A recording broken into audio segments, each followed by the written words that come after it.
welcome to a brand new episode of Fully Fueled Podcast.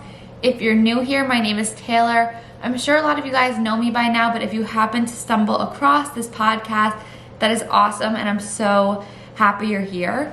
I just want to start off by saying I did a run before this podcast. I worked out, took my dog on a walk, was super active, haven't put on makeup, haven't showered yet, and I'm just sitting here and I'm like, oh my gosh, should I shower and do a full face of makeup before recording today? And I'm like, no, I'm not going to, because that's not me at all. I live a super active life. I work a 9-to-5 job. I have my hobbies on the side, and I don't wear makeup every single day. The first episode, I put myself together super cute. I love doing that too.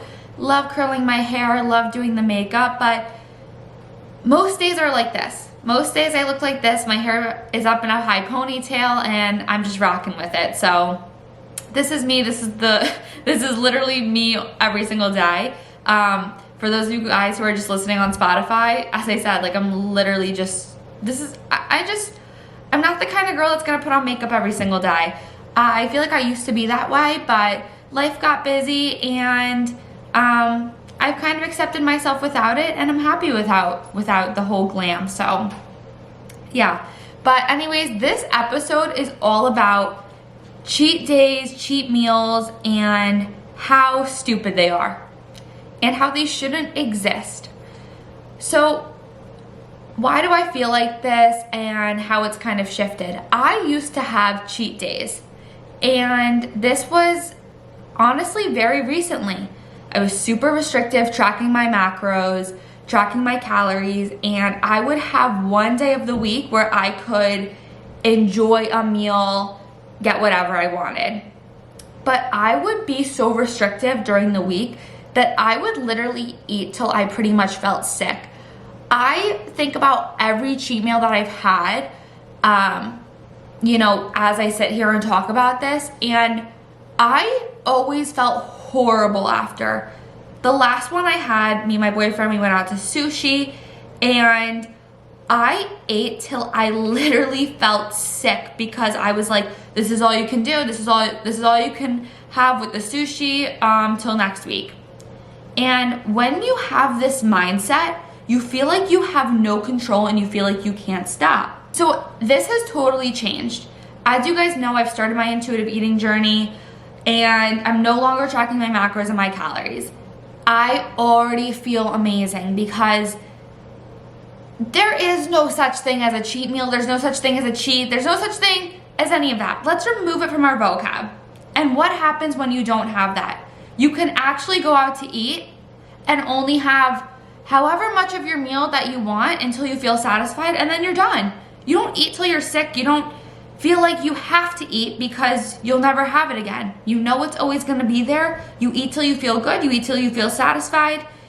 And that's that. And it's a freeing feeling. I know for some of us here, maybe you've, never had a cheat day, or maybe you do have cheat days, and no one in your family understands maybe what you're going through and how you feel right now because they've never experienced it. Well, when you are so restrictive with yourself, it's so tough, and you explain this to someone else and they're like, can't you just not do that? It's like, okay, you don't really get it. So I empathize with so many of you who are going through this because I understand exactly what it's like to be in your shoes.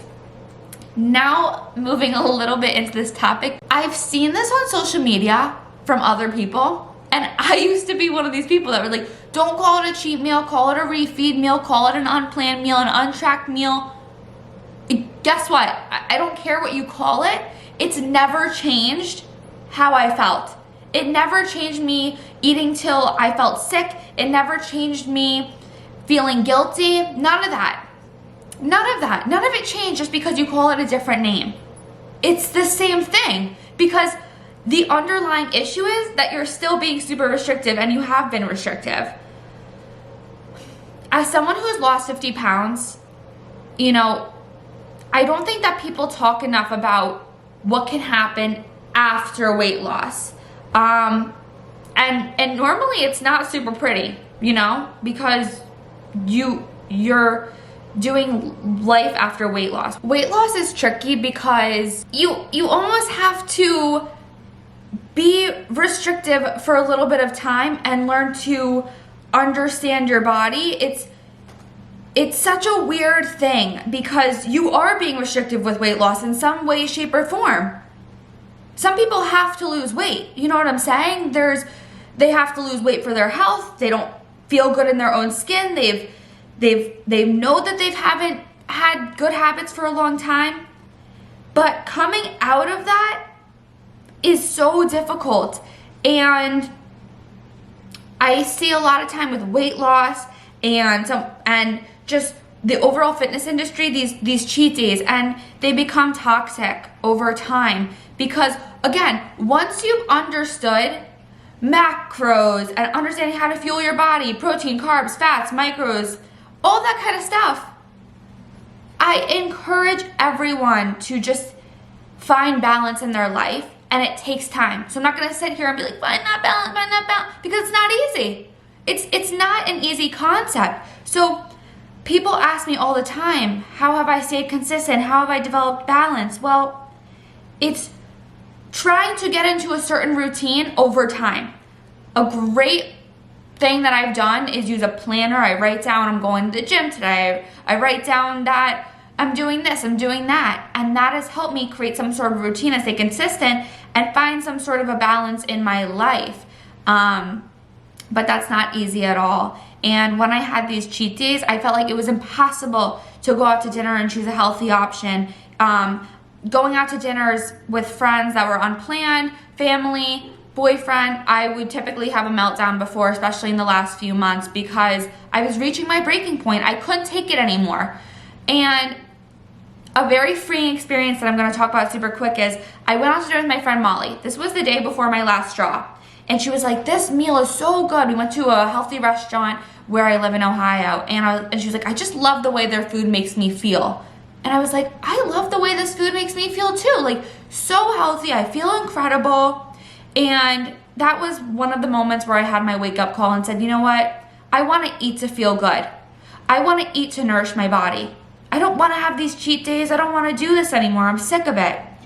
And anyways, the bottom line is cheat days are stupid. And I don't believe in them at all. I hope you guys enjoyed this episode of Fully Fueled Podcast. I hope this gave you some insight today. I hope maybe this was your wake up moment. And that's what I can help you guys with. So love you all. If it wasn't for you guys, I wouldn't be able to be doing this. And I appreciate every single one of you from the bottom of my heart. Love you so much, and I will see you next time.